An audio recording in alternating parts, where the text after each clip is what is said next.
ಕಾಂಗ್ರೆಸ್ ಸರ್ಕಾರಕ್ಕೆ ಗೋವುಗಳನ್ನು ಹತ್ಯೆ ಮಾಡುತ್ತಿರುವ ಕಾಂಗ್ರೆಸ್ ಸರ್ಕಾರಕ್ಕೆ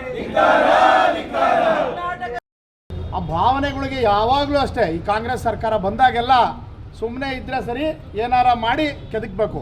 ಅದರಲ್ಲಿ ಮೊದಲು ಸಿಗೋದು ಅಂಥದ್ದವ್ರಿಗೆ ನಮ್ಮೆಲ್ಲರ ಮಾತೆ ಗೋಮಾತೆ. ಏನು ಮಾಡಕ್ಕೆ ಹೊರಟಿದ್ದಾರೆ ತಿದ್ದುಪಡಿಯಲ್ಲಿ ಅನ್ನೋದು ನಾವೆಲ್ಲ ನೋಡಬೇಕಾಗಿದೆ.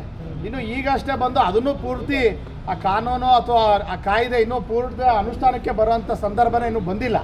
ಅಂಥದ್ರಲ್ಲಿ ಈಗಾಗಲೇ ಅದನ್ನ ಈಗ ನಾವು ನೋಡ್ತಾ ಇರ್ಬೋದು, ವಾರಕ್ಕೊಂದ್ಸಲಿ 10 ದಿವಸಕ್ಕೊಂದ್ಸಲಿ ಬಿಡಿ ದಿನ ನಡೀತಾ ಇದೆ. ಒಂದಲ್ಲ ಒಂದು ಭಾಗದಲ್ಲಿ ರಾತ್ರಿ ಹೊತ್ತು ಗಾಡಿಗಳಲ್ಲಿ ಗೋವನ್ನು ತುಂಬಿ ಕಸಾಯಿಖಾನೆಗಳು ಹೊಡಿತಾನೆ ಇದ್ದಾರೆ. ಅದನ್ನು ಯಾವ ಹಂತದಲ್ಲೂ ನಿಲ್ಸಕ್ಕೆ ನಮ್ಮ ಬಜರಂಗ ದಳ ಇರ್ಬೋದು, ಇದಕ್ಕೆ ಗೋ ಸಂರಕ್ಷಣೆ ನಮ್ಮ ವಿಭಾಗಗಳಿಂದ ಮಾಡೋವಂಥದ್ದು ಏನೇ ಇದ್ರೂ ಅವ್ರ ಮೇಲೆ ಕೇಸ್ ಹಾಕೋದು, ಅವ್ರನ್ನ ಬೇರೆ ಬೇರೆ ಕಾಯ್ದೆ ಅಡಿಯಲ್ಲಿ ಅವ್ರನ್ನ ಕಟ್ಟಾಕೋಂಥದ್ದು, ಬರೀ ಇದೇ ಮಾಡ್ತಾ ಬರ್ತಾ ಇದ್ದಾರೆ. ಆದರೆ ನಮ್ಮ ಉದ್ದೇಶ ಏನು? ಯಾಕೆ ಸಿದ್ದರಾಮಯ್ಯನವರೇ ನೀವು ಹಾಲು ಕುಡಿಯಲ್ವಾ? ಈ ಸರ್ಕಾರದಲ್ಲಿ ಇರೋರು ಯಾರೋ ನೀವು ಗೋಮಾತೆ ಕೊಡ್ತಿರೋ ಅಂಥ ಹಾಲನ್ನು ಕುಡಿತಾ ಇಲ್ವಾ?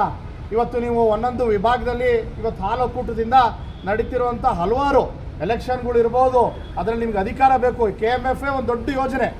KMF ಅಲ್ಲಿ ಅಧ್ಯಕ್ಷರಾಗೋಕ್ಕೆ ಒಂದು ಸರ್ಕಾರದಲ್ಲಿ ಯಾರು ಮಂತ್ರಿ ಆಗೋಕ್ಕಾಗಲ್ಲ, ಅವ್ರನ್ನ KMF ಅಧ್ಯಕ್ಷರು ಮಾಡಬೇಕು ಅಂತ ಪ್ರತಿಷ್ಠೆವಾಗಿ ಇಟ್ಕೊಂಡಿರೋ ಅಂಥ ಒಂದು ಉದ್ಯಮ ಮಾಡೋಕ್ಕೆ ಹೊರಟಿದ್ದೀರಿ.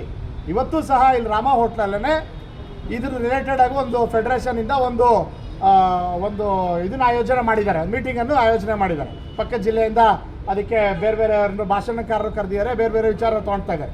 ನಾನು ಯಾಕೆ ಈ ಮಾತನ್ನೆಲ್ಲ ಹೇಳ್ತಾ ಇದ್ದೀನಿ ಅಂತಂದರೆ, ಯಾಕೆ ನಿಮಗೆ ಹಸುಗಳ ಮೇಲೆ ಈ ಧೋರಣೆ? ಏನು ಮಾಡಿದಾವೆ ನಿಮಗೆ? ಅವು ಏನಾರ ನಿಮ್ಮ ಮನೆಗೆ ಹೊಡೆದಿದ್ದೀವಾ? ನಿಮ್ಮ ಸರ್ಕಾರಿ ಕಚೇರಿಗೆ ಕಳಿಸಿದೀವಾ ಹಸುಗಳ್ನ? ನಮ್ಗೆ ಸಾಕಾಗ್ತಾಯಿಲ್ಲ ಅಂತ ನಾವು ಹಿಂದೂ ಬಾಂಧವಗಳು ಸಾಕ್ತೀವಿ ಕಣ್ರಿ. ಅದ್ರ ಬಗ್ಗೆ ನಿಮ್ಗೆ ಆತಂಕನೇ ಬೇಡ. ಅವು ಎಷ್ಟಾರಾಗಲಿ, ಯಾವ ಸಂದರ್ಭದಲ್ಲ ಇರಲಿ, ಆದರೆ ಅದನ್ನು ಸಂರಕ್ಷಣೆ ಮಾಡೋದು ಬಿಟ್ಬಿಟ್ಟು ಇವತ್ತು ಅದಕ್ಕೆ ಗೋಹತ್ಯೆ ಕಾಯ್ದೆಗೆ ನಿಷೇಧ ಇವತ್ತಾಗಲೇ ಅಲ್ಲಿ ನೋಡ್ಬೋದು ನೀವು. ಇವತ್ತು ನಮ್ಮ ಬೆಳಗಾವಿನ ಅಧಿವೇಶನದಲ್ಲಿ